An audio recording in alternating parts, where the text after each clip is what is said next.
Welcome back to Everyday Health Hackers, powered by Meridian Medical Dental Healthcare and Meridian Health Institute. And we look forward to continuing our journey with Live Well with Chronic Pain. This is our multiple books that we've written, and we want to share with you all the tidbits on how to make a plan to really conquer what chronic pain is. Many of you know my history, and if you don't, we'll talk about that in the series of being in a wheelchair for 4 years to being very active, being able to water ski, snow ski, and do all those things. And I want you to have that life too. And we're going to learn how to do that from weight management to conquering pain together. Stay tuned, and we hope you subscribe.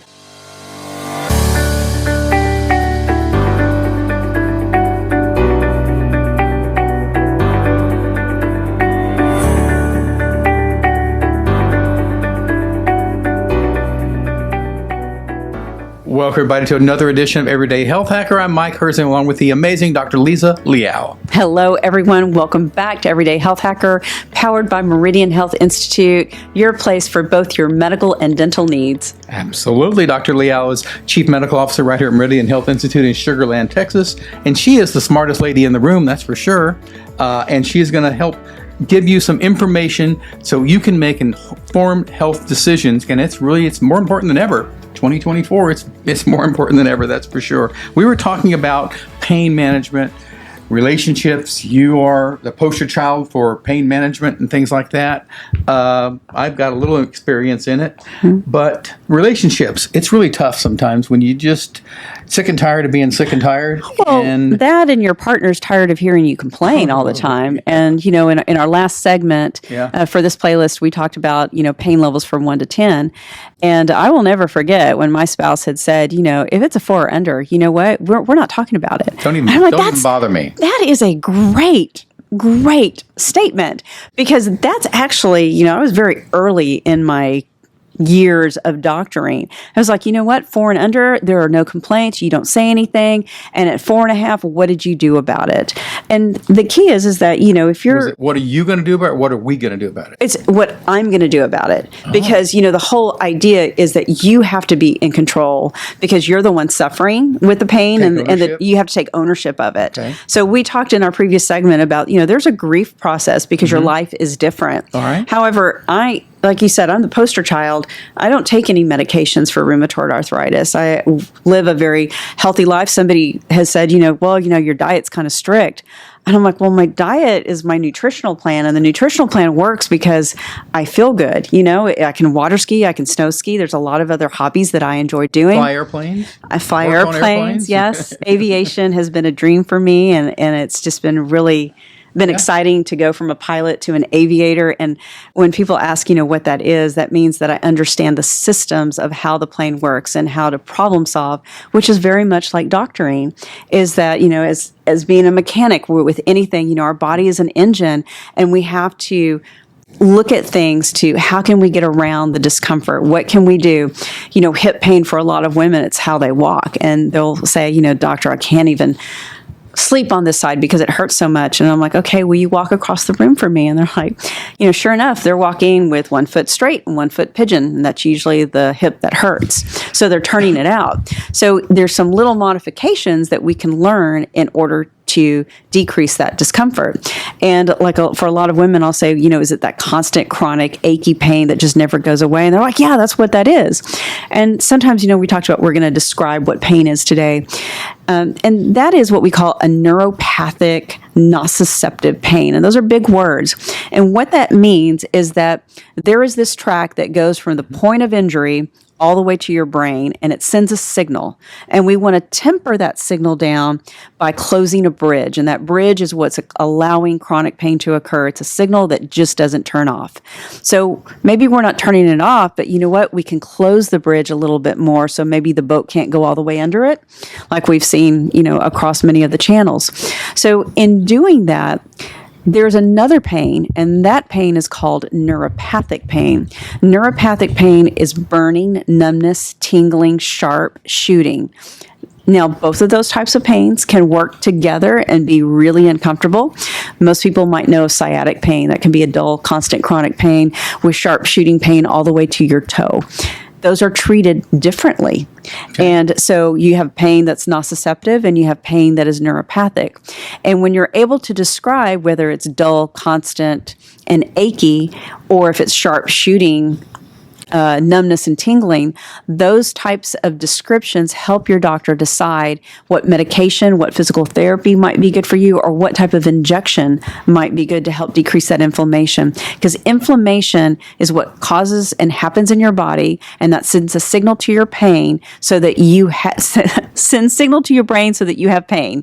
So when a doctor says, hey, it's all in your head, it actually, They mean it rudely. However, we got to forgive them because that's not what we want them to say. We want them to understand that this is a neurotransmitter sending this signal, and we've got to tune it down. Just like you turn down the radio, you want to turn the volume of pain down. And that's what pain management is all about. Oh, very cool. But that's all right. But we've got to also be able to tell our doctor this. So we've got to be able to say on a scale of 1 to whatever and be able to quantify that. And because his scale may not be the same as my scale. Yes. You know what I mean? So his scale of I may be a 9 and his 9 is not mine. Correct. His 9 is I'm gonna die, and my 9 is I'm just hurting really bad. So how do we get on the same page? And that's why I always try to share with patients when we first talk about pain from a 1 to 10 scale. I'll go back and say, let's quantify that from 1 to 4. That's where you can do what you're doing and you can completely ignore it as long as you're busy. Okay, so you can tune it out. You can tune it out. On a 4.5. You can make the choice to tune it out and stay concentrated on what you are doing. Below 5. Below 5. Okay. Some people can do that at 7 or 8. You have to train your brain to do that. Okay. So you see these football players, they get injured, but they go right back out there. They are trained as athletes to overcome the pain, and it's usually the coach that's going to pull them out because they don't want to hurt one of their top players. Right. So you also have to know the difference of, am I pushing through it, or am I going to cause more harm by pushing through it? The coach told them, okay, you can't hurt yourself by doing this. Ignore the pain because you're not going to hurt yourself anymore. Yes, and some so of the these... brain says, all right, I'm okay with that. Ignore it. To the point that eventually they can't. Yes. Right. So we don't want to harm ourselves by surpassing our pain levels. Pain is a very important programming that we have so that if you're working out, maybe you shouldn't do that exercise. Maybe we should need to change it. So that's one of the things that I'll teach my patients is let's concentrate on what you can do, because they're going to list all these things that they can't do.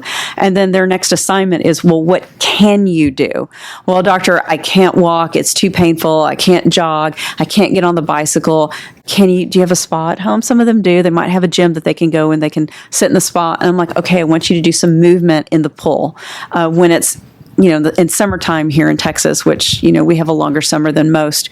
So they're able to get in the water and exercise. And there's also this wonderful YouTube program that back then they were on VHS tapes and CDs later, just kind of aging where we come from. And it's called Sit and Be Fit. I lived by sit and be fit because I could sit down and I could move my arms. It's just that my legs were not going to cooperate with me because my knees looked like an elephant. The rheumatoid arthritis, I was just so swollen. And uncomfortable. And so you have to get to that part of, do I manage this? And a great doctor, I'll never forget him because it's Dr. Pinnell, and he said, young Dr. Liza Leal, because we're all called young doctor in our names, is how we'd always go. He goes, if you could help more people by being in a wheelchair, what do you think your choice should do, and what would Jesus do? Well, goodness gracious, you know what I had to do after that? I had to make the choice to go into a wheelchair. And, the bonus was that I got a blue card, so that meant that I could actually park a little closer to school. So, it's a give and take. Take your blessings where you can take them. And being able to help people was the ability to really suppress my pain, because now I'm thinking about somebody else. And so for people that maybe they're working from home and they feel really lonely, because, COVID has really isolated a lot of people. People are just coming back out into community. I hear that a lot. And they're scared about it anyway. They're scared. And it's kind of like, well, that's where a phone tree is really helpful. Why don't you call your sister, your brother, your mom, your dad, call somebody, and don't talk about yourself for the next 15, 20 minutes. Talk about them, talk about the nieces, talk about, what their dog is doing. Concentrate on them 100% and see if you don't feel better. Because when we give back, we're actually receiving so much more. And that transition, which is a biblical transition, is that you will feel better. We have to build upon that, and we have to build a trust with that patient so that they learn that plan and how to overcome that pain. Yeah, but how are we going to help with our relationships, though? Relationships? That's great, because that's going to be a whole nother segment. We actually wrote a book about it. It's called Cupid's Challenge. And, we went through a lot of different names for this book. And Cupid's Challenge is a wonderful way, and we're going to discuss how to embrace and restore your relationship. And we're going to talk about that by going on the prefaces of these last 2 podcasts. So can't wait for everybody to join us. Soft-sided, so you can't throw it at people. So that's right. Even better. So that's even. So all right, we're getting close on time. We're getting close on time, so we can't wait to talk about Cupid's Challenge and how to embrace and restore relationships in recovering from pain management and chronic pain, even acute pain. So stay tuned, and we hope you subscribe, and we look forward to your comments.